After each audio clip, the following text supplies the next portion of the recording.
Students, आज जो हमारा टॉपिक है वो है some special type of square matrices.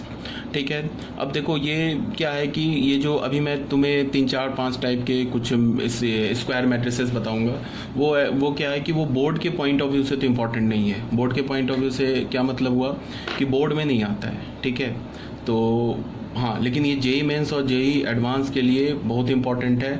इस पे डायरेक्ट क्वेश्चन तो नहीं आते हैं, बट इसको यूज़ करते हैं, क्वेश्चन में यूज़ करते हैं। तो अगर तुम्हें बस इसका डेफिनेशन याद है कि ये मैट्रिक्स क्या होता है, इसकी प्रॉपर्टी क्या होती है, तो बस चल जाएगा काम। ठीक है। तो सबसे पहले जो हम लोग करते हैं क्या, आइडेम्पोटेंट मैट्रिक्स। आइडेम्पोटेंट मैट्रिक्स ये किसे बोलते हैं? इसमें मैंने क्या लिखा है, square matrix A is equal to A I J of order n is called idempotent if A square is equal to A. ठीक है।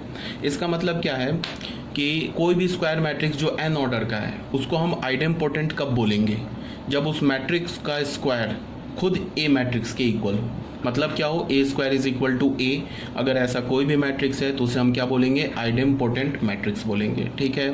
ये इसका डेफिनेशन था। अब प्रॉपर्टीज़ में आ जाओ। प्रॉपर्टीज़ में क्या है कि इफ़ ए इज़ आइडेम्पोटेंट, पहली प्रॉपर्टी है first property, if A is idempotent then A cube क्या होगा?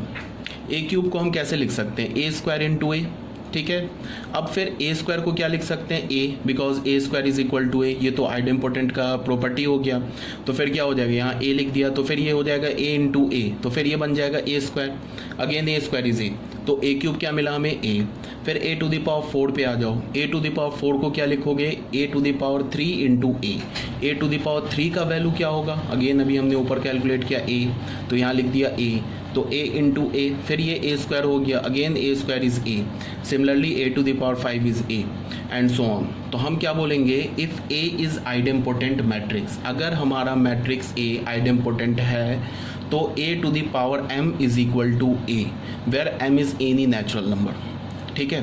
तो इसको तुम कैसे समझ सकते हो कि जैसे कि अगर तुमने m का वैल्यू 1 लिखा तो भी ये सेटिस्फाई कर जाएगा, a to the power 1 is equal to a to the power 1। Clear है। अगर तुमने m का वैल्यू 2 रखा तो a to the power 2 is equal to a, ये तो आइडेम्पोटेंट का प्रॉपर्टी आ गया। अगर तुमने a टू द पावर 3 रखा तो क्या हो जाएगा, a to the power 3 is equal to a, अभी बताया। a टू द पावर 4 रखा एंड सो ऑन। ठीक है, बहुत सिंपल से बात है। अब ये तो हो गया हमारा फर्स्ट प्रॉपर्टी। ठीक है। अब सेकेंड प्रॉपर्टी पे आ जाओ।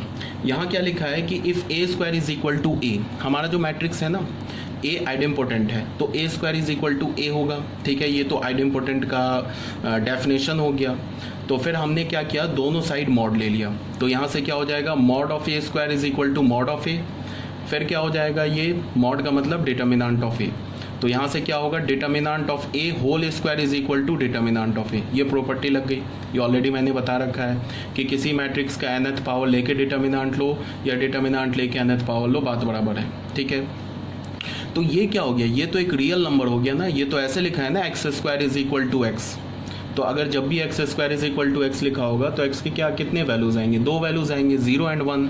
तो यहाँ से हमने क्या किया, इसको लेफ्ट हैंड साइड में ले गया मॉड ए को। तो यहाँ से हमें क्या मिल गया, determinant of A minus determinant of A is equal to 0। Determinant A हमने कॉमन ले लिया, तो यहाँ से क्या हो गया, determinant of A into determinant of A minus 1 is equal to 0। ये नल नहीं लिखा है, ये 0 है, बिकॉज डिटर्मिनेंट ऑफ ए एक रियल नंबर है। तो यहाँ से किस फॉर्म का आ गया, ये x into y is equal to 0। तो हम क्या बोलते हैं, x इज इक्वल टू 0 और y इज इक्वल टू 0। तो यहाँ से हमें क्या पता चला, determinant of a is equal to 0 और determinant of a is equal to 1।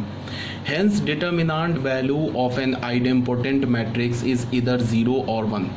तो यहाँ से हमें क्या कंक्लूजन मिला, ठीक है, यहाँ से हमें ये कंक्लूजन मिला कि if a is any idempotent matrix then its determinant value is इधर 0 और 1। 2 नहीं हो सकता, 3 नहीं हो सकता, -1 नहीं हो सकता। अगर मैंने तुम्हें कोई ए मैट्रिक्स दिया और ये बोला कि वो जो ए मैट्रिक्स है एक आइडेम्पोटेंट मैट्रिक्स है, तुम तुरंत क्या बोलोगे कि उसका जो डिटर्मिनेंट वैल्यू होगा या तो 0 होगा या तो 1 होगा। ठीक है ना।